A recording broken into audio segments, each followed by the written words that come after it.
Usually everybody who comes here the first time will have a cry, and then they get to work.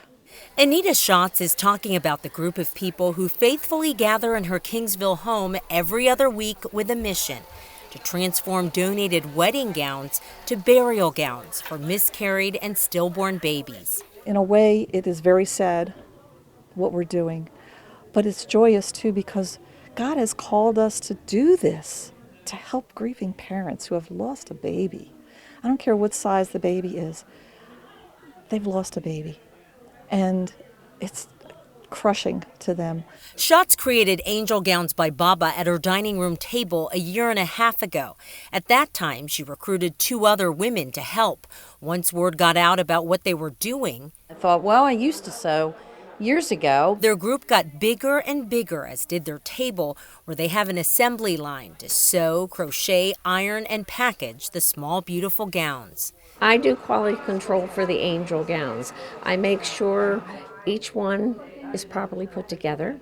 I do the tacking of the lining inside the crocheted blanket. Eugene Mazzelli showed up in place of his wife and daughter who couldn't make it this week. Other volunteers around the country crochet items based on patterns and send them in.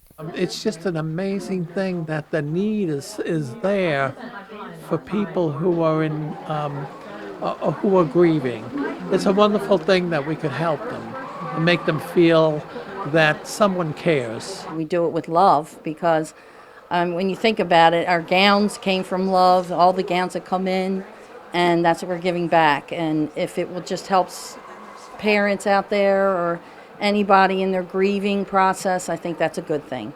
Before each gown or blanket is packaged and shipped out, all of them are blessed. And each package includes this card with an angel pin that explains that every piece was lovingly and prayerfully made by Baba's angels.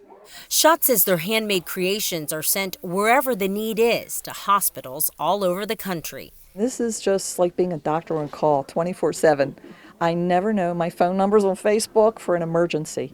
I never know when that call is going to come in, and I take the call. I do what I can. Schatz, who considers Angel Gowns by Baba part of her Catholic ministry, says many of the women who generously donate their gowns include heartfelt letters that reveal their own pain and grief. Many of the dresses come to us from women who have lost babies of their own. I have a gown from Puerto Rico. I have one woman who lost 10 babies, sent it to me, never did have children. It felt good to donate my own wedding dress that's been sitting in my basement for almost 15 years. Isn't that beautiful? This is going to make some beautiful angel gowns. Thank you so much for your donation. Absolutely. Schatz says her closet is full now, but she always appreciates donations to help with sewing supplies and shipping costs. She says what's remarkable is that every time she has a need, it's provided. It's providential. Her needs are met, she says, by her army of supporters and a higher power. I'm Nancy Yamada for Your Money and Business. All the people who work for this ministry, all the volunteers.